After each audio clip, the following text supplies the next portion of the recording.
বোলপুর শান্তিনিকেতন নামেই যেন এর সার্থকতা। আর আমরা বাঙালিরা শান্তির খোঁজ করলে আরামসে ছুটি কাটানোর জন্য প্রথমেই মনে পড়বে এই শান্তিনিকেতনের নাম। যেন শান্তিতে ছুটি কাটানোর এটি একটি আদর্শ স্থান। তো চলো তাহলে নিবিড় প্রকৃতির শান্তির ছোঁয়া পেতে ঘুরে আসি শান্তিনিকেতন থেকে। হ্যালো ফ্রেন্ডস, আমি Tanaya and welcome to my channel. আজকে আমরা চলে এসেছি বোলপুর শান্তিনিকেতনে। কলকাতা থেকে 2 দিন 1 রাতের ট্রিপ প্ল্যানে আমরা এসেছি শান্তিনিকেতন। তো আমরা কিভাবে কোথায় থাকছি, কিভাবে এসেছি এই পিক সিজনে, আর কেমন খরচা হচ্ছে, কেমন কি অল বিস্তারিত থাকছে এই ভিডিওতে। তো তার জন্য চলো কলকাতা থেকে শুরু করি। সময় এখন সকাল 7:20। আমরা শিয়ালদা থেকে মা তারা এক্সপ্রেসে করে রওনা হয়েছি শান্তিনিকেতনের উদ্দেশ্যে। আমাদের রিজার্ভেশন কনফার্ম হয়নি, আর তারপর আমরা প্ল্যাটফর্ম গিয়ে দেখলাম এত বড় লাইন। তারপর আমরা ইউটিএস অ্যাপ থেকে 70 টাকা করে জেনারেলের টিকিট কেটে নিয়েছি। বাট আমরা একদম লাস্ট মোমেন্টে দৌড়ে গিয়ে ট্রেন ধরেছিলাম বলে আমরা ভুল করে সেকেন্ড ক্লাসেই উঠে পড়েছিলাম। আর এই হচ্ছে সেকেন্ড ক্লাসের অবস্থা। পিক সিজনের মধ্যে পিক ডে হলে এমনই তো হবে। আমরা ফুল ব্লক হয়ে গিয়েছিলাম ট্রেনের মধ্যে, আর আমরা কিছুতেই কম্পার্টমেন্ট চেঞ্জ করতে পারিনি। ফাইনালি যদিও আমরা একটু বসার জায়গা পেয়েছিলাম। যাই হোক, এই ট্রেন ছাড়াও শান্তিনিকেতন যাওয়ার আরও বেশ কিছু ট্রেন রয়েছে। ট্রেনের নাম, সময়সূচি আর ফেয়ারটা স্ক্রিনে দিয়ে দিলাম। অন্যান্য ট্রেনগুলোর মধ্যে রয়েছে খুব ভোরে যায় বন্দে ভারত এক্সপ্রেস, তারপর রয়েছে Ganadevata express, Kaulik express, Shantiniketan express. মোটামুটি এই ট্রেনগুলোই সকাল দিকটায় ছাড়ে। 3.5 ঘন্টা জার্নি শেষে নেমে গিয়েছি বোলপুর শান্তিনিকেতন স্টেশনে। আর আমাদের ট্রেন ছিল 15 মিনিটসের মতো লেট। এখন সময় হচ্ছে 10:45। আমাদের ট্রেন ঢুকেছে 3 নম্বর প্ল্যাটফর্ম দিয়ে, আর আমরা এখন এক্সিট করব 1 নম্বর প্ল্যাটফর্ম দিয়ে।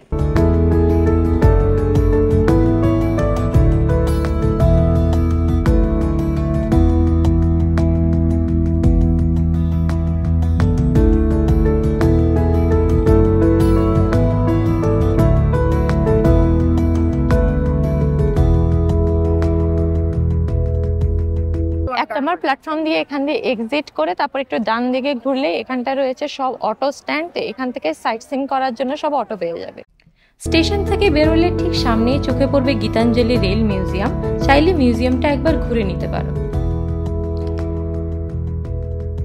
স্টেশন থেকে আরেকটু এগিয়ে আসলে পেয়ে যাবে অনেকগুলো খাবারের স্টল। তো আমরা ভাবলাম সকালে ব্রেকফাস্টটা এখান থেকে সেরে নেওয়া যাক। আর এখানে সব খাবারের প্রাইসই মোটামুটি 20 থেকে 50 টাকার মধ্যেই রয়েছে। খাবারের পার্ট চুকিয়ে এবার বেরিয়ে পড়লাম সোনাঝুরি হাটের উদ্দেশ্যে। আমরা যদিও স্টেশন থেকে অটো নিইনি, আমরা একটু এগিয়ে এসে অটো নিয়েছিলাম, যেটা আমাদের সোনাঝুরি হাটে নামিয়ে দেবে মাত্র 100 টাকায়। স্টেশন থেকে অটো বুক করলে 150 বা 200 টাকা পড়ে যাবে। সোনাঝুরি হাট থেকে প্রান্তিক স্টেশনও কিন্তু একটু কাছে পড়ে। ডিস্টেন্স কম হলেও প্রান্তিক থেকেও অটো ফেয়ার প্রায় সেমই পড়ে যায়। তো আমার মনে হয় যে Bolpur station is the best choice. এরপর টোটো থেকে নেমেই দেখা মিলল সোনাঝুরি হাটের। বেশ রমরম করছিল হাটটা।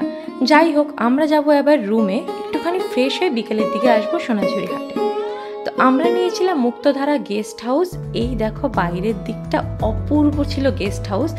আর তারপর এই হচ্ছে আমাদের রুম। আমাদের রুম নাম্বার ছিল 205।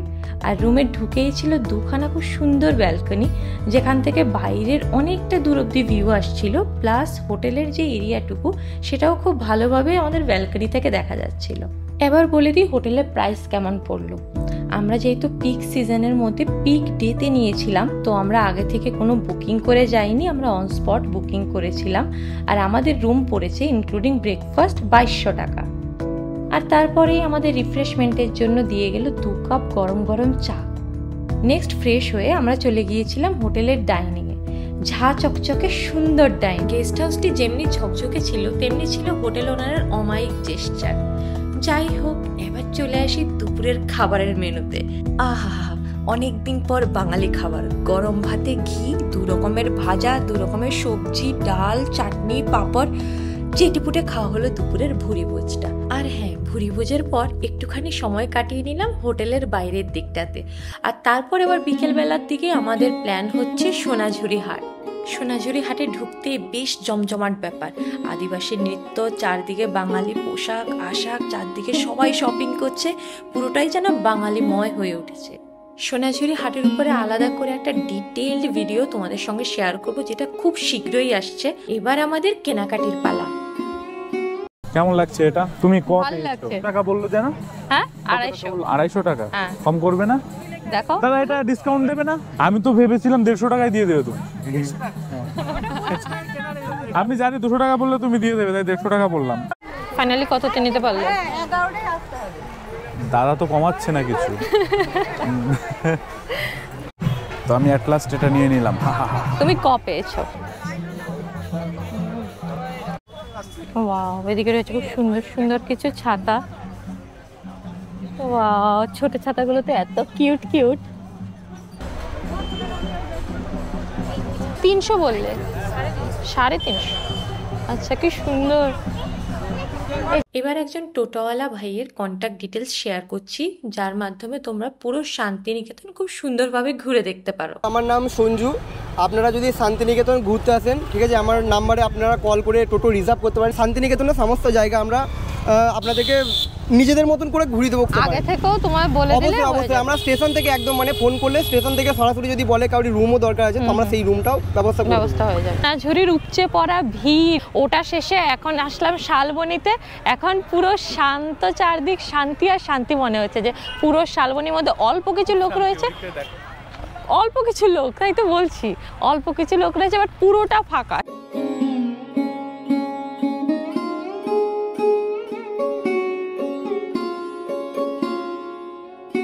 শালবনি পেরিয়ে এখন আমরা চলে এসেছি পলাশবনিতে, আর এখন সময় হচ্ছে 5টা। তো খুব ভালো লাগছে নিরিবিলি এই পরিবেশটা। আরও কিছুটা টাইম এনজয় করবো, আর তারপরে ফিরে যাব হোটেলে, কারণ হোটেলে সন্ধ্যাবেলা রয়েছে বাউল গানের আসর। তো আর কিছুটা সময় পলাশবনিতে আমরা স্পেন্ড করছি। বেশ একটা সুন্দর বিকেল ছিল শালবনি পলাশবনিতে। তারপর আবার আমরা সোনাঝুরি হাটের দিকটায় ফিরে এলাম।